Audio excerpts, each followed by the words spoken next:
ඊළඟ සීන් එකේදී අපිට පෙන්වන්නේ වර්තමානයේ වෙන සිදුවීමක්. රේචල් තෙරපිස්ට් කමාල් එක්ක කතා කරන ගමන් ඉන්නවා. ඔයාලට මතකයි නේද රේචල් ඇනාගේ ළමයාව උස්සන් යන්න ගියපු සිද්ධිය. ඉතින් එදා හරියට මොකද්ද උනේ කියලා රේචල් එයාගේ තෙරපිස්ට්ට කියනවා. ඉතින් රේචල් කියනවා එයා හොඳට බීලා හිටපු වෙලාවක එයාට ඕනේ වුණා කියලා එයාගේ පරණ ගෙදරට යන්න. එයා කියනවා දොරට අගුළු දාලා තිබ්බේ නැති හින්දා එයාට ලේසි වුණා කියලා ගේ ඇතුළට යන්න. ගේ ඇතුළට ගිහපු රේචල්ට ඊවිගේ එහෙමත් නැත්තම් ඇනාගේ බබා අඬන සද්ද ඇහිලා තියෙනවා. මේ වෙලාවේ සෝෆා එකකට වෙලා ඇනා හොඳටම බුදියගෙන තමා ඉන්නේ. ඉතින් එයාට කවුරුත් ගේ ඇතුළට එන සද්දයක් ඇහෙන්නේ නැහැ. ඊට පස්සේ රේචල් බබාවත් වඩාගෙන ගෙයින් එළියට යනවා. ටික වෙලාවකට පස්සේ ඇනා මෙතෙන්ට දුවගෙන එනවා. එයා දකිනවා රේචල්ගේ අතේ ඉන්න බබාව. මෙතනදී ඇනා හිතන්නේ රේචල් ඇවිල්ලා තියෙන්නේ බබාට කරදරයක් කරන්න කියලා. ඇත්තටම රේචල්ට ඕනේ වෙලා තියෙන්නේ බබාව වඩා ගන්න විතරයි. ඉතින් ඇනාව දැකපු රේචල් කලබල වෙනවා. ඉතින් ඉක්මනටම එයා බබාවත් බිමින් තියලා එතනින් මාරු වෙනවා. ඔන්න ඊළඟ සීන් එකේදී අපිට පෙන්නනවා මෙච්චර කාලයක් අතුරුදහන් වෙලා හිටපු මේගන් ඝාතනය කරලා කියලා. ඒ වගේ මෙයා මිය ගිහිල්ලා තියෙන්නේ ඔළුවට හයියෙන් වැදිච්ච පාරක් හින්දා. ඇත්තටම මේ ඝාතනය සිද්ධ කරේ කවුද?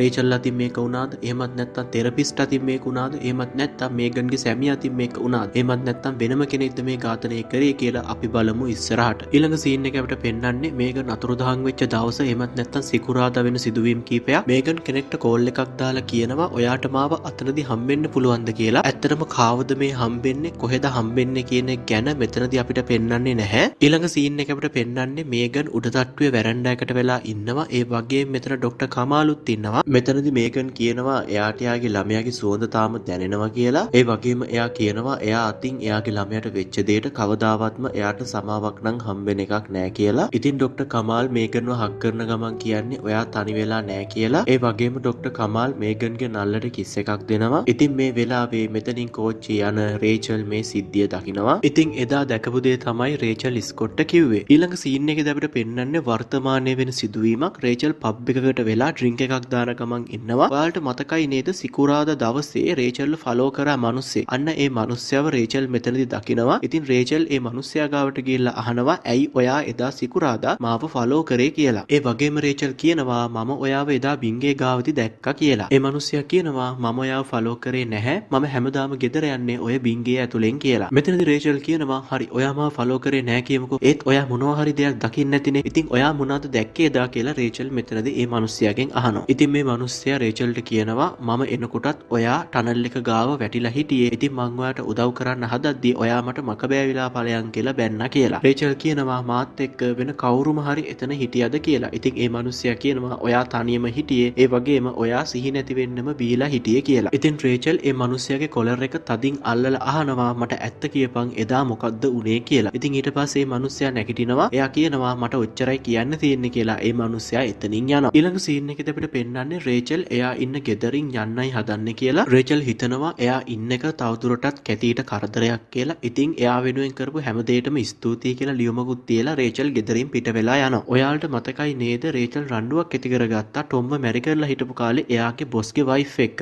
ඉතින් රේචල් කෝච්චියට ගොඩ වෙනකොට මාර්තාව එහෙමත් නැත්තම් ඒ බොස්ගේ වයිෆ්ව දකිනවා. ඉතින් රේචල්ට ඕන වෙනවා එදා වෙච්ච දෙයට මාර්තාට සොරි කියලා කියන්න. ඉතින් රේචල් කෙලින්ම ගිහිල්ලා මාර්තාට කතා කරනවා. ඉතින් රේචල්ව දැකපු මාර්තා කියනවා හලෝ රේචල් කොහමද ඔයා හුඟ කාලෙක ඉන්නේ දැක්කේ කියලා. ඉතින් මෙතනදී රේචල් එකපාරට මාර්තාට සොරි කියලා කියනවා. ඉතින් මාර්තා උඩබිම් බල්ලා අහනවා ඔයා මොකටද මට සොරි කියන්නේ කියලා. ඉතින් මෙතනදී රේචල් කියනවා අර බිත්තර ටික තාප්පෙට දමලා ගහපු එකටයි එදා ඔයාට කෑ ගහපු එකටයි මට සමා වෙන්න කියලා. ඒ වගේම මෙතනදී රේචල් කියනවා මම එදා හොඳ සිහියකිනුත් නෙමෙයි හිටියේ අනේ මට සමා වෙන්න කියලා. මෙතන පොඩි වැදගත් දෙයක් තියෙනවා ඔයාලට කියන්න. ඇත්තටම රේචල් කළා කියලා කියන කිසිම දෙයක් ඇත්තටම එයාට මතක තියෙන දේවල් නෙමෙයි. ඔයා මේ වගේ වැඩක් කළා කියලා එයාගේ කලින් හස්බන්ඩ් ටොම් එයාට කියපු දේවල්. ඉතින් ඒ නිසා රේචල් එයා එහෙම කළා කියලා තදින් විශ්වාස කරනවා. ඒ වගේම ටොම් රේචල්ට කියලා තියෙනවා මේ සිද්ධියෙන් පස්සේ එදාම එයාව රස්සාවෙනුත් අස් කරා කියලා. හැබැයි මාර්තා මෙතනදි කියනවා ඇත්තටම එදා මොකක්ද උනේ කියලා. ඉතින් එදා ඇත්තටම ටොම් කියපු කිසිම දෙයක් වෙලා නැහැ. එදා තිබ්බ පාටියේ රේචල් ටිකක් වැඩිපුර ඩ්‍රින්ක්ස් අරගෙන මේ හින්දා රේචල්ට ටිකක් අසනීප වෙච්ච හින්දා මාර්තා එයාව බෙඩ්රූම් එකට අරගෙන ගිහිල්ලා තියෙනවා. හැබැයි එදා එයාගේ හස්බන්ඩ් ටොම් බලෙන්ම වගේ රේචල්ව ගෙදර එක්කගෙන ගිහිල්ලා. ඉතින් මේ වෙලාවේ ටොම් රේචල්ට උඹ නම් මහ බේබදු ගෑණියෙක් ගගා බැන බැන තමයි ගෙදර එක්කන් යන්නේ. ඒ වගේම රේචල්ට හරියට ඇවිද ගන්නවත් බෑ. එයා ටොම්ගේ කරෙන් තමා ගෙදර යන්නේ. ඉතින් ඔහොම යන ගමන් ඉද්දි රේචල්ව පාරේ හිටෝලා ටොම් එයාට බයිනවා උඹ නම් මහ බේබදු ගෑණියෙක් කෙලින්වත් හිට ගන්න බෑ කියලා. ඊට පස්සේ රේචල්ව ටොම් තල්ලු කරනවා. තල්ලු කරු පාරට රේචල් බිම ඇදගෙන වැටෙනවා. හරිනම් මේ වෙලාවේ ටොම් කරන්න ඕනේ එයාව නැගිට ඕන එකනේ. හැබැයි ටොම් කිසි ගාණක් නැතුව එයාව දාලා යනවා. හැබැයි මේ දේවල් මෙහෙම ඇහෙද්දී රේචල්ට විශ්වාස කරගන්න බැරි වෙනවා. මොකද එයා හාත්පසින්ම වෙනස් කතාවක් නේ අහලා තිබ්බේ. හැබැයි ටොම්ව ඇත්තටම රස්සාවෙන් නම් අස් කරලා තියෙනවා. හැබැයි එහෙම කරලා තියෙන්නේ රේචල්ගේ වැරැද්දක් හින්දා නෙමෙයි. වැඩ කරන තැන හිටපු ගෑන් ළමයින්ට කරපු එක එක ලිංගික අඩත්තේට්ටන් හින්දා තමයි ටොම්ව රස්සාවෙන් අස් කරලා තියෙන්නේ. මෙතනදී අපිට පේනවා ටොම් රේචල්ගේ අර අමතක වෙන ලෙඩෙන් සෑහෙන අයුතු ප්‍රයෝජන අරගෙන කියලා. ඒ වගේම ඔයාලට තේරෙනවා ඇතිනේ ටොම් කොච්චර ජරා මිනිස්සෙක්ද කියලා. ඊළඟ සීන් එකේදී අපිට පෙන්වන්නේ ඇනා ටොම්ගේ ලැප් එක අන්ලොක් කරන්න හදනවා කියලා. ඇනා එක එක පාස්වර්ඩ් try කරලා බලනවා. රේචල්ගේ නමත් try කරලා බලනවා. හැබැයි එයාට හැකියාවක් ලැබෙන්නේ නැහැ අන්ලොක් කරගන්න. මේකෙන් අපිට තේරෙන්නේ ඇනාටවත් ටොම් ෂුවර් නෑ වගේ සීන් එකක් නේ. ඉතින් ඇනා ලැප් එක බෑග් එක ඇතුළට දාන්න හදද්දි එයාට බෑග් එක ඇතුලේ තිබිලා පොඩි බටන් ෆෝන් එකක් හම්බ වෙනවා. ඒ ෆෝන් එකේ මැසේජ් වගේක් තිබිලා ඇනාට ඒවා මාට්ටු වෙනවා. ඒ මැසේජ් වල තියෙන්නේ මම ඇවිල්ලා ඉන්නේ. ඔයා කොහෙද ඉන්නේ? ඒ වගේම මට ඔයාව හම්බ වෙන්න ඕනේ වගේ මැසේජ්. මේ බටන් ෆෝන් එක ටොම්ගේ ෆෝන් එකක් නෙමෙයි. මේ ෆෝන් එක කාක් එකක් වුණත් මේ ෆෝන් එකට මැසේජ් ඇවිල්ලා තියෙන්නේ ටොම්ගෙන්. ඔන්න දැන් ඇනාට තේරෙනවා ටොම්ට වෙන එෆෑ එකක් තියෙනවයි කියලා. ඉතින් මේ වෙලාවේ ටොම් ගෙදරින සද්දය ඇහිච්ච හින්දා ෆෝන් එකත් පැත්තකින් තියලා මොකුත්ම දන්නේ වගේ ඇනා රඟපානවා. ඊළඟට අපිට පෙන්නනවා රෑ වෙන සිදුවීමක්. ඇනාට ටොම්ගේ ෆෝන් එකේ තිබ්බ මැසේජ් ඔක්කොම ටික බලා ගන්න බැරුව ගියානේ ටොම් ඒ වෙලාවේ එතෙන්ට ආපු නිසා. ඉතින් ඇනා රෑමැද ඇහැරෙනවා. ඇනා අර ෆෝන් එකත් අරගෙන එළියට ගිහිල්ලා ඔක්කොම කෝල් රෙකෝඩින්ස් ටික අහන්න පටන් ගන්න. කෝල් රෙකෝඩින්ස් ආපු ඇනාට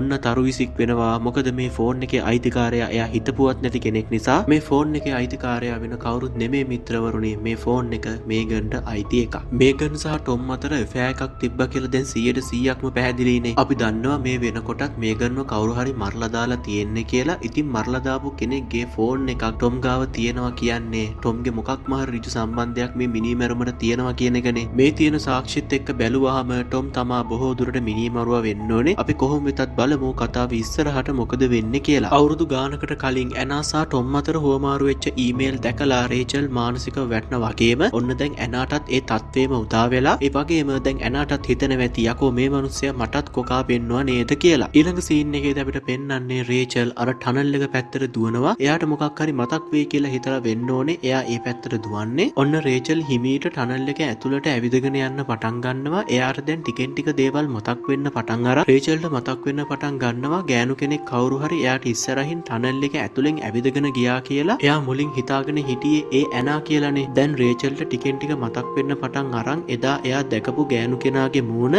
එදා ඇත්තටම ටනල් එක ඇතුලේ ඉඳලා තියෙන්නේ ඇනා නෙමෙයි මේගන්. ඉතින් කාර් එකක් මේගන් ගාව ඇවිල්ලා නතර කරනවා. මේ කාර් එකෙන් එළියට බැහැලා එන්නේ ටොම්. කාර් එකෙන් එළියට බැහැපු ටොම් දකිනවා ටනල් එක කෙරවලකට වෙන්න රේචල් හිටගෙන ඉන්නවයි කියලා. ඉතින් මෙතෙන්ට ආපු ටොම් රේචල්ව පැත්තකට ඇදගෙන යනවා. තමුසේ මොකද මෙතන කරන්න කියලා අහපු ටොම් රේචල්ට හයියෙන් ගහන්න පටන් ගන්නවා. ඊට පස්සේ මිනිහා එතනින් ෂේප් එකේ මාරු වෙලා යනවා. ඉතින් පාරේ ඇදගෙන වැටලා ඉන්න රේචල් ගාවට කොල්ලෝ ටිකක් ඇවිල්ලා අනම්මනම් විහිළු කරන්න පටන් ගන්නවා. එතකොට තමයි අර මිනිස්සයා මෙතනින් යන්නේ. ඉතින් පාරේ වැටලා ඉන්න රේචල්ට මේ මිනිස්සයා උදව් කරන්න හදද්දි රේචල් මේ මිනිස්සයාට බැනලා එලව ගන්නවා. ඉතින් ඔන්න ඔය සිද්ධිය තමයි සිකුරාදා හරියටම සිද්ධ වුනේ. ඊළඟ සීන් එකේදී අපිට පෙන්වන්නේ රේචල් ඇනාගේ ගෙදර ගිහිල්ලා කියලා. ඉතින් රේචල්ව දැකපු ඇනා එකපාරටම කලබල වෙනවා. රේචල් ඇනාට කියනවා පොඩ්ඩක් කලබල වෙන්න නැතුව ඉන්න මට ඔයාට දෙයක් කියන්න තියෙනවා කියලා. රේචල් මෙතනදී ඇනාට කියනවා ඔයා ටොම්ගෙන් පරිස්සම් වෙලා ඉන්න මොකද එයා ඔයාට චීට් කරනවා කියලා. මේ වෙනකොටත් ඇනාට මැසේජ් අනම්මනම් මාට් වෙලානේ තියෙන්නේ ටොම්ගේ. ඉතින් එයා කොහොමද දන්නවා ටොම් එයාට චීට් කරනවායි කියලා. ඉතින් මෙතනදී ඇනා රේචල්ට කියනවා ඔව් මම කොහොමද දන්නවා එයා මට චීට් කරනවා කියලා. ඒ වගේම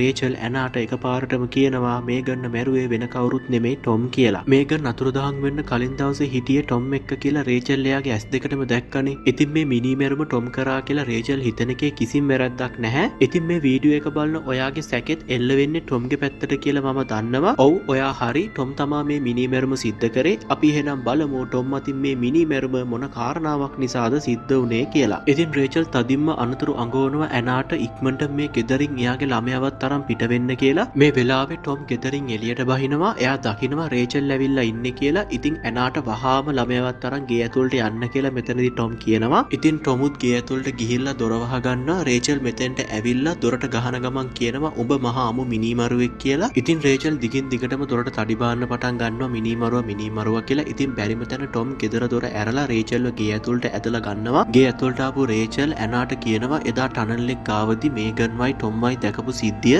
ඒ වගේම රේචල් ටොම්ගේ පැත්තට ඇඟිල්ල දික් කරලා අහනවා උඹ හිතනවද මට කිසිම දෙයක් මතක නැහැ කියලා. ඊට පස්සේ ඇනා ටොම්ගෙන් අහනවා මේගන් ඔයාගේ කාර් එකට නැක්කද කියලා. ඉතින් මෙතනදී ටොම් කියනවා පිස්සුද එහෙම එකක් උනේ නැහැ කියලා. ඒ වගේම රේචල් කියනවා බොරු කියන්න එපා එදා තමුසේ මට ගැහුවත් එක්ක මොකද තමුසේ මේගනුයි එකට ඉන්නවා මම දැක්ක නිසා කියලා. ඊට පස්සේ ඇනා ටොම්ට කියනවා මට හම්බුණා මේගන්ගේ ෆෝන් එක ඔයාගේ බෑග් එකේ තිබිලා කියලා. ඉතින් මෙතනදී ටොම්ට කට උත්තර නැතුව යනවා. ඒ වගේම ඇනා ටොම්ගෙන් අහනවා මෙච්චර කාලයක් රේචල්ගෙන් කියලා මම හිතාගෙන හිටපු ෆෝන් කෝල් එකක්වත් එයාගෙන් නෙමෙයි ඇවිල්ලා තියෙන්නේ ඔක්කොම මේගන්ගෙන් නේද කියලා. ඒ වගේම ඇනා මෙතනදී කියනවා උඹ මට මරිසිය දාලා ඒකිත් එක්ක බුදිය ගත්තා නේද කියලා. දැන් ඉතින් බලලා මල්ලෙන් පැනලා ඉවරයිනේ මිනිහට කරන්නම දෙයක් නැහැ. හතර වටෙම හිර වෙලා තියෙන්නේ. ඉතින් ඒ නිසා බොරු දරුසෙනෙහස පෙන්නන්න තමන්ගේ දරුවා වඩා ගන්නවා. දැන් ඇනත් මිනිහගේ මරිසි දන්නවනේ. ඒ නිසා ඇනා තමන්ගේ ළමයාව එයාගේ අතට ගන්නවා. මේ අතරවාරයේදී ෂේප් එකේ රේචල් පොලිසියට කෝල් කරන්න උත්සාහ කරනවා. හැබැයි මේක ටොම්ට මාට්ටු වෙනවා. ටොම් රේචල්ව බෙල්ලෙන් ඇදගෙන ඇවිල්ලා මේස් එක වාඩි කරනවා. ඒ වගේම එයාට බීමක් හදලා දෙනවා බොන්න කියලා. ටොම් මේ වෙලාවේ රේචල්ට බීමක් දෙන්නේ ඇත්තටම යහපත් චේතනාවකින් නෙමෙයි කියලා ඔයාලට තේරෙනවානේ. එයාට ඕනේ රේචල්ව මත් කරලා දුර්වල කරන්න. ඒ වගේම රේචල් ආපහු මත් වුණොත් පොලිසියට කතා කරලා ටොම්ට කියන්න පුළුවන් රේචල් අපිට කරදර කරන්න ආවයි කියලා. ඒ වගේම පොලිසිය කිසිම වෙලාවක බීපු කෙනෙක්ගේ පැත්ත ගන්නෙත් නෑනේ. ඇත්තටම රේචල්ගේ මේ බීමත්කම හින්දා ටොම්ට අවුරුදු ගානක් තිස්සේ පුළුවන්කම ලැබුණනේ රේචල්ව ගෑස්ලයිට් කරන්න. ඒ කියන්නේ රේචල්ගේ මනසේ බොරු මතකයක් නිර්මාණය කරන්න.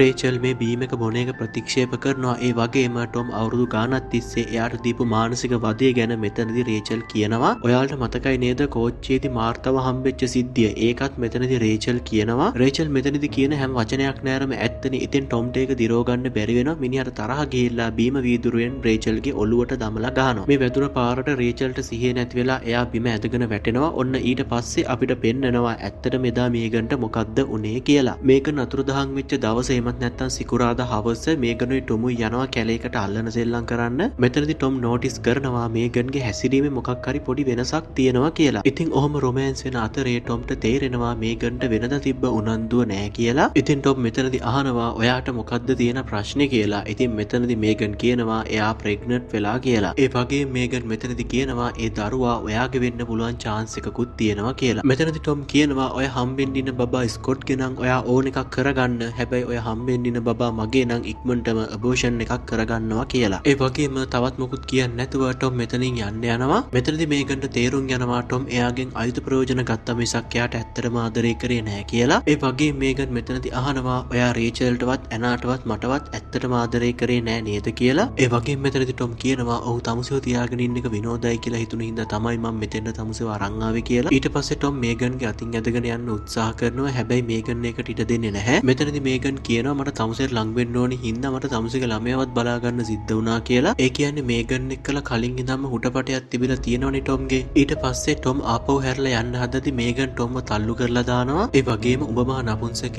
ගගා මේගන් ටොම්ට බනින්න පටන් ගන්නවා. ඉතින් ටොම්ට තරහ ගියේ පාර ටොම් මේගන්ව තල්ලු කරලා දානවා. මේගන් පිටිපස්සට ගිහිල්ලා බිම තිබ්බ ගලක ඔළුව වදිනවා. ඔළුව වැදිච්ච පාර මේගන්ගේ ඔළුව සෑහෙන්න තුවාල වෙනවා. බිම් වැටලා ඉන්න මේගන් වේදනාවෙන් කියනවා තමුසෙට කවදාවත්ම මේ පව්වලින් නම් බේරෙන්න හම්බෙන්නේ නැහැ කියලා. ඉතින් මේගන්ට ජීවත් වෙන්න දුන්නොත් මහ විනාශයක් වෙන්නේ කියලා ටොම්ට තේරෙනවා. ඉතින් ඒ නිසා එයා මේගන්ගේ ඔළුව හයියෙන් කකුලෙන් පාගනවා. ඉතින් මේගන් එතනම අවසන් ගමන් යනවා. ටොම් වටපිට බලලා කවුරුත් නැහැ කියලා තේරුම් අරගෙන ඉක්මනට මේගන්ව ඇදගෙන යනවා අකුලක් වගේ තැනකට මේගන්ව හංගන්න. හැබැයි මේගන් මැරලා කියලා හිතුවට මේගන්ට තාමත් පණ තියෙනවා. ඉතින් මේගන් එකපාරටම ඇස් අරිනවා. ටොම් කොච්චර අමානුෂික මිනිස්සෙක්ද කියනවනම් ළඟ තියෙන ගල් භාගයක් අරගෙන මේගන්ගේ ඔළුවට හයියෙන් තඩි බානවා. මේ තඩි බාපු විදිහට නම් මිනිස්සෙක් ජීවත් වෙන්නේ නැහනේ. ඉතින් මේගන් සදාටම ඇස් දෙක පියා ගන්නවා. ටොම්ට මේ කරගත්ත පව් වලට කොයි විදිහ අවසානයක්ද හම්බෙන්නේ කියලා බලමු අපි කතාව අවසානයේදී. වීදුරු පාර කාලා සිහිය නැති වෙච්ච රේචල්ට ඔන්න දැන් සිහිය එනවා. බිම් වැටලා ඉන්න රේචල් දිහා ටොම් බලාගෙන තමයි ඉන්නේ. ඒ වගේම ටොම් රේචල්ට කියනවා එදා රෑ විතරක් තමුසේ පැත්තකටලා හිටියනම් මේ කිසිම කර්මයක් නැහැනේ කියලා. ඒ වගේම ටොම් රේචල්ට කියනවා ඔයත් මේ මිනිමැරුමට වක්‍රාකාරව හරි සම්බන්ධයි කියලා. රේචල්ගේ කිසිම සම්බන්ධයක් මේ මිනිමැරුමට නැහැ කියලා. හැබැයි ටොම් මේ වගේ කතා කියන්නේ කොහොම හරි රේචල්ව බය කරලා තියාගන්න. ටොම් මොන කතා කිව්වත් දැන් රේචල්ට එයාගේ මතකයේ ගැන හොඳ කන්ෆිඩන්ස් එකක් තියෙනවා. ඒ නිසා එයා ටොම්ට කියනවා මගේ කිසිම සම්බන්ධයක් මේ මිනිමැරුමට නැහැ. ඔයා තමයි මේ මිනිමැරුම කරේ කියලා. රේචල් එකපාරටම නැගිටිනවා. එයා දොර ගාවට දුවන් ගිහිල්ලා දොර ඇරලා ගෙයින් එළියට පැනලා යන්න උත්සාහ කරද්දි ටොම් එයාව අල්ල ගන්නවා. ටොම් රේචල්ව බිම් පෙරලගෙන බෙල්ල මිරිකලා මරන්න උත්සාහ කරද්දි රේචල් ළඟ තිබ්බ වාස් එකකින් ටොම්ගේ ඔලුවට ගහලා ගෙයින් එළියට පැනලා දුවනවා. ඉතින් එළියට දුවලා ගියපු රේචල්ව ටොම් අල්ලනවත් එක්කම රේචල් අනිත් පැත්ත හැරිලා එයාගේ බෙල්ලට පිහියකින් අනිනවා. රේචල් අනතුරකදී පාවිච්චියට ගන්න මේක රෙඩි පිටම තියාගෙන ඉඳලා වගේ පිහිපාර කාපු ටොම් බිම ඇදගෙන වැටෙනවා. මේ වෙලාවේ මෙතෙන්ට ඇනා දුවගෙන එනවා. ඇනා මේ වෙලාවේ කරන්නේ අපි කවුරුත් හිතපු නැති දෙයක්.